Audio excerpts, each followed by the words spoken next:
beautiful legacy. Every line, every curve leaves a trace of who we were. Hello and welcome. You are listening to A Beautiful Legacy. I'm your host, Tiago Pinto, and this is your short moment to take a look on the people who shaped how we live, shop, work, and move.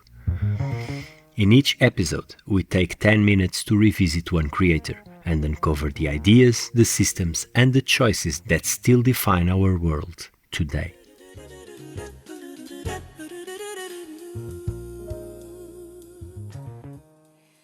Today, nothing better than dive deep into the founder of modern department stores.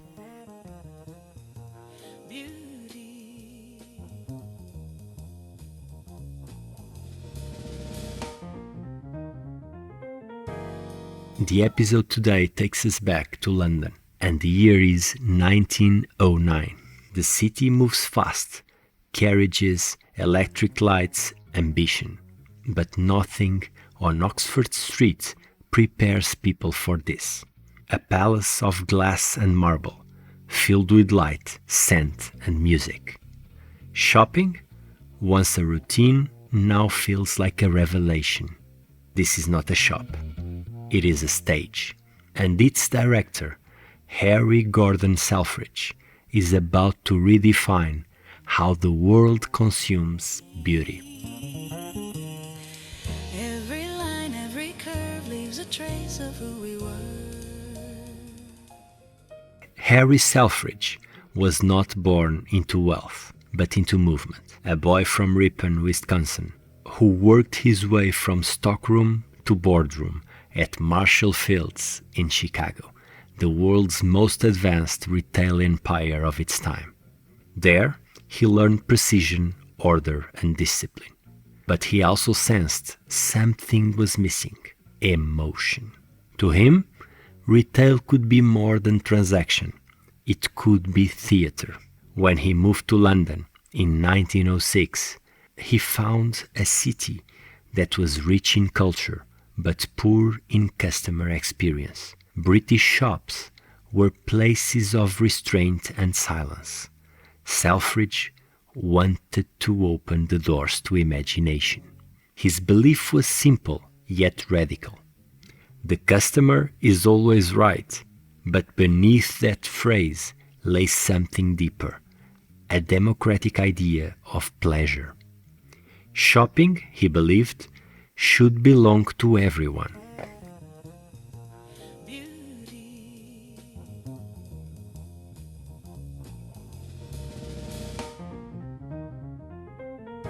When Selfridges opened its doors in 1909, it wasn't just a store, it was a stage for everyday dreams. He brought to London what no one had dared before: windows that told stories. Passers-by no longer saw goods, they saw fantasies.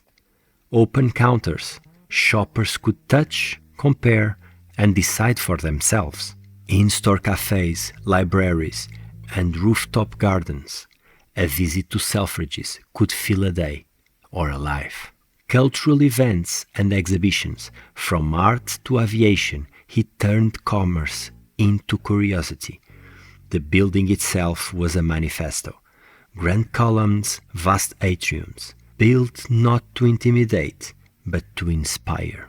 He made people feel that spending was not waste, it was participation in a modern world. In Selfridge's hands, retail became emotional design. Each space choreographed, each moment curated, decades before those words even existed.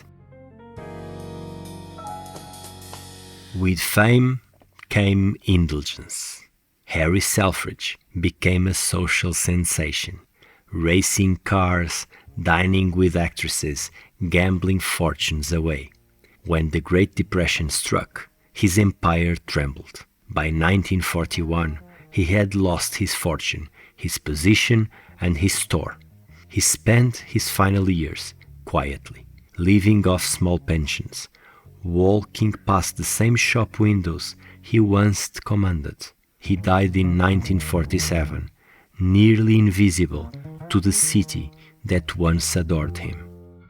But the lights of Selfridge's never dimmed. His ideas outlast his wealth, his fame, and even his name. Every open-plan boutique, every curated mall, every homepage carousel owes him a spark. He made shopping emotional. He turned the act of buying into a shared performance between brand and audience.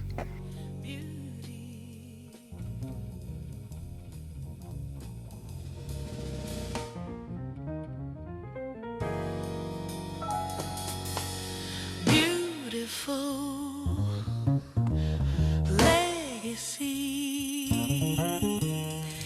Every line, every curve leaves a trace of who we were. The world we inherited from Harry Gordon Selfridge. Walk into any major department store today, KaDeWe, El Corte Inglés, Galeries Lafayette, and you enter a world shaped by Selfridge's vision. Retail is no longer a warehouse, it is an experience. Light, scent, sound, and space, all orchestrated to create mood long before a purchase is made. Look at contemporary window displays. They are narratives, not arrangements. Seasonal fantasies built to stop a passerby, just as Selfridge intended when he turned facades into stages. Enter an Apple store or a Nike flagship, and the lineage becomes unmistakable. The freedom to touch, test, and wonder without pressure is his open counter-revolution translated into the language of today. Move through a modern mall, cafes, food halls, pop-ups, exhibitions even, and you will see his belief that shopping should be leisure, not duty. Even e-commerce follows his script. Curated homepages, themed drops, the theater migrated to the screen, but the choreography is his. Selfridge taught the world that people shop for emotion, not objects, and that idea still frames the way we consume today.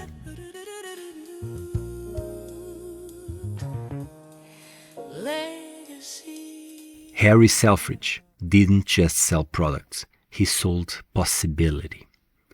He understood that behind every purchase lies a human desire to feel seen, delighted, alive. He made that feeling the centerpiece of modern commerce, and that, truly, is a beautiful legacy. Beautiful legacy. You've been listening to Beautiful Legacy. Merry, Merry Christmas. This was a short moment of clarity in a world built by remarkable minds. If it inspired you, follow the show and join me again on Tuesdays and Thursdays. Until then, keep noticing the beauty people leave behind. Beautiful legacy. Every line, every curve leaves a trace of who we were. In the shape of a chair in